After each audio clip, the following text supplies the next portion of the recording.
I think it's this. When it comes to who's primarily responsible for the education of children, I say it's the parents.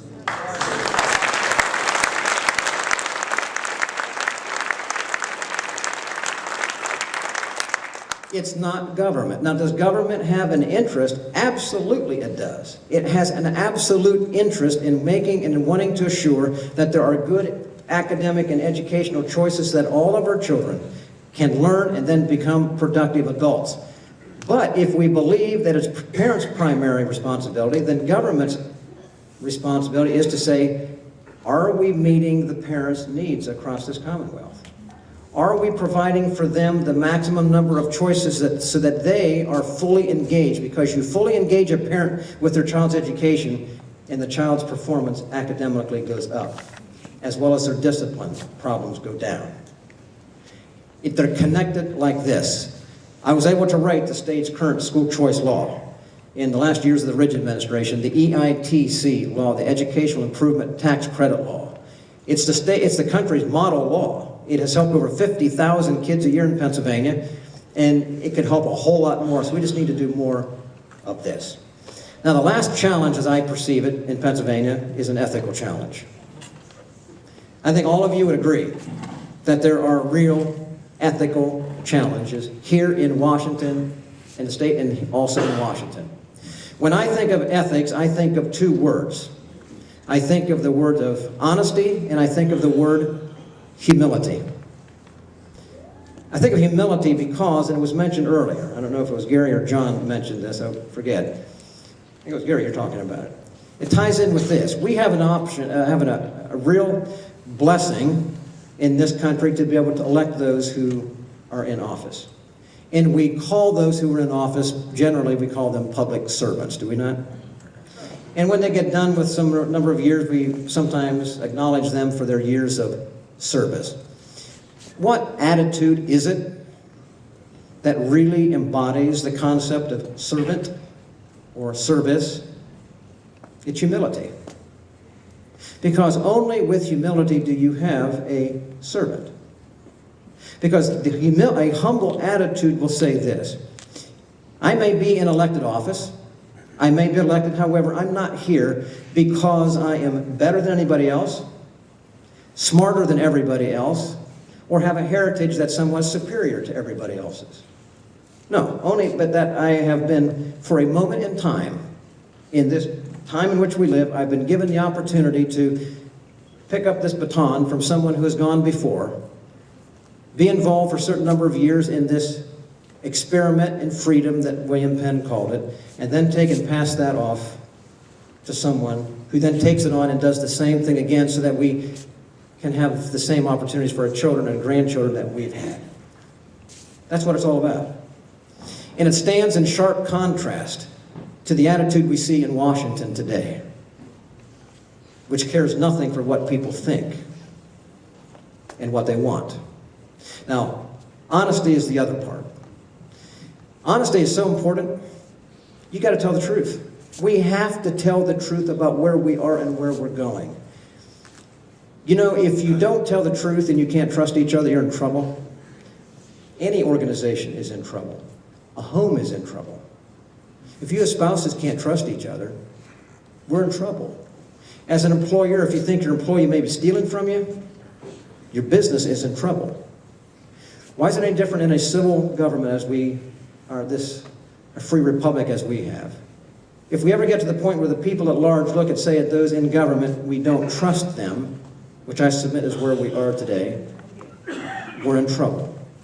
And we get a point where those who are in office look out among all the people and see those 2 million people on the square of Washington and say, why are you here? We don't trust you, which many do. Then we're in trouble. Now, how do you fix this problem? How do you fix a problem when you don't trust each other? Well, let me give an illustration here. In the end of January, President Obama, giving his State of the Union address, if any of you watched it, made a statement about 3/4 of the way through. I was sitting at home, I listened to him, and I thought, wow, what a statement. He said this, looked right down the lens of the camera out there, and he said, folks, in America tonight, he said, we have a problem. He said, the problem in America tonight is that we have a deficit of trust, he said. We have a deficit of trust in America tonight. And I heard that and I thought, that's kind of a clever comment. Is he right? And I thought, no, he's right. I would agree. In America tonight, we have a lack of trust. We have a deficit of trust. He's right. But then I thought, what was he really trying to say? And I came to the conclusion that really what he was saying was, folks, in America tonight, you all are the problem. Because you don't trust what we're doing in Washington. I'm convinced that's what it was.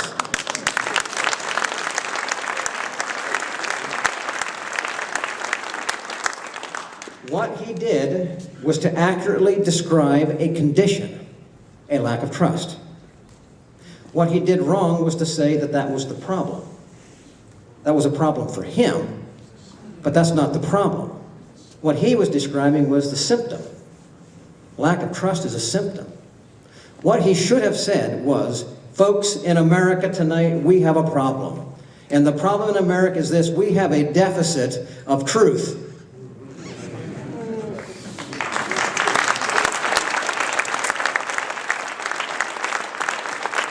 And had he gone further and said, and in America tonight, from now on, we're going to begin to start telling the truth, we'd be sitting here differently tonight, would it not? Because you see, only the telling of the truth can dispel a lack of trust. And when people get to the point where they become really distrustful, it takes some time to earn back, often, that trust.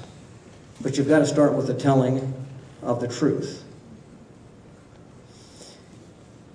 I'll close with, finally, really close with this. In the House of Representatives, in our House chamber, there is on our ceiling a big brass plaque.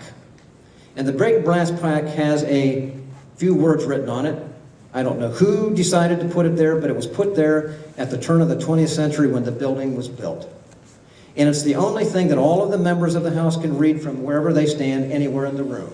And it's positioned so that the Speaker of the House, who stands like I am now and looks out across that audience, it's up there on the ceiling about 3/4 of the way back, right, so he can see it. And it was put there as a guideline for the conducting of business in that important body of the House. For the Speaker of the House to look at that and remind him that his job was to make sure that the debates in the House were honest and fair and open, following the rules, consistent with the Constitution. Why? Because the votes that we make there are not just for the moment, but they affect the next generation. It's serious business. The words are this: and ye shall know the truth, and the truth shall set you free. Now, isn't that something?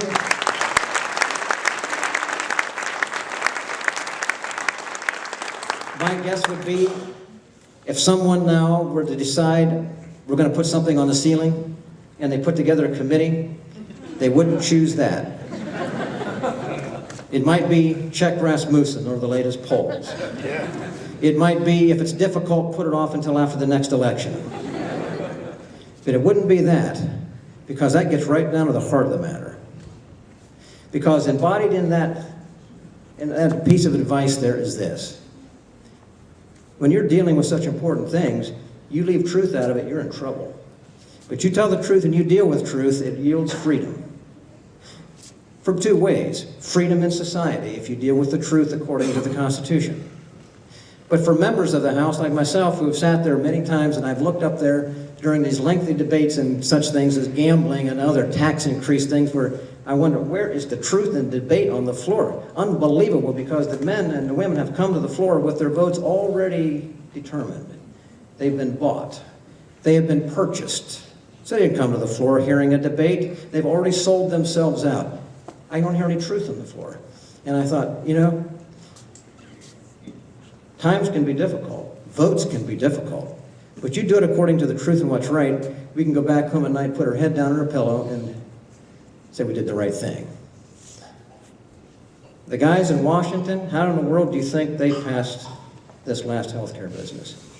They sold themselves. And I guarantee you they're all in bondage.